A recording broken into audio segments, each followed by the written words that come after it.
দর্শক, শাহজালাল আন্তর্জাতিক বিমানবন্দরের সুবিধা অসুবিধা নিয়ে বিস্তারিত জানাতে যুক্ত হচ্ছেন এই মুহূর্তে আমাদের সহকর্মী একে আজাদ।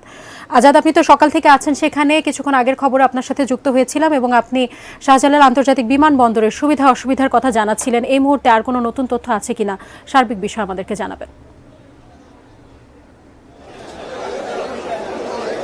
জি, ধন্যবাদ আপনাকে। আগের বুলেটিনেই মোটামুটি জানিয়েছিলাম যে তাদের ট্রলির যে বিষয়টা প্রায় কোয়ার্টার কিলোমিটারের মতো তাদের যে বহন করার ক্ষেত্রে ভোগান্তিটি রয়েছে।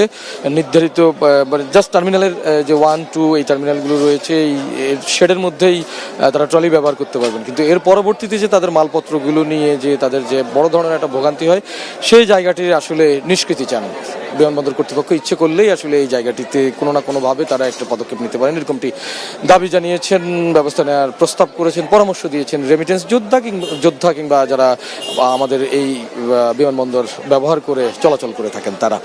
অপরদিকে কিছুক্ষণ আগে আরেকটি বিষয়ে আমরা জানলাম যে এই জায়গাটিতে বিভিন্ন ধরনের সুবিধার কথা বলা হয়ে থাকে, যেমন আপনার ট্যাক্সি সার্ভিস, অর্থাৎ শাহজালাল আন্তর্জাতিক বিমানবন্দর থেকে যারা বিভিন্ন গন্তব্যে এখানকার যেতে চান তাদের জন্য যদি কেউ মানে ট্যাক্সি আগে থেকেই বা পূর্ব নির্ধারিত বা পূর্ব প্রস্তুতি না থাকে ট্যাক্সি ভাড়া নিয়ে এই জায়গায় অবস্থান করার ক্ষেত্রে আত্মীয় স্বজনরা, সেরকম না থাকলে হঠাৎ করে কেউ যদি এই বন্দরে এসে এই যে কোনো গন্তব্যে যেতে চান তাদের জন্য এই ধরনের একটি সার্ভিস রয়েছে। তবে এখানে বড় ধরনের একটি অভিযোগ রয়েছে যে ঢালাওভাবে মানে এরকম একটি অযৌক্তিক ভাড়া দাবি করা হয় যে যাত্রীরা বেশ খানিকটা বেকায়দায় পড়ে যান, এবং এই জায়গা থেকেও আসলে বলছেন যে তাদের যেহেতু সব গাড়ি চালক বা সিন্ডিকেট এই শব্দটা যেমন সব জায়গায় থাকে, সবাই নির্ধারিত বা যৌক্তিক ভাড়া দাবি বা চাওয়ার ক্ষেত্রে এই জিনিসটিতে বেশ খানিকটা তারা খুব হ্যাসেল বা ভোগান্তি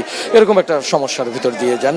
এবারের মতো এই পয়েন্টটি আমরা খুঁজে পেলাম যে গত 1-1.5 ঘন্টার মধ্যে এই জায়গায় এরকম গতকালকেই বা একটা শাটল সার্ভিস চালু হয়েছে, যেটি বিমানবন্দর স্টেশন বা বাস স্টেশন পর্যন্ত। কিন্তু এই ধরনের সার্ভিস তো বিমানবন্দর স্টেশন বা বাস স্টেশন তাও সীমিত আকারে, যেটি আসলে সব যাত্রীর পক্ষে করা সম্ভব না। তারপরে তাদের সেই জায়গা থেকেও তাদেরকে যেতে হবে হয়তো বা দূরের গন্তব্যে। এই যাত্রীদের ক্ষেত্রে যে সুবিধাটি অন্তত চালু রয়েছে সেটির সমস্যাটা তো সমাধান করা আগে প্রয়োজন।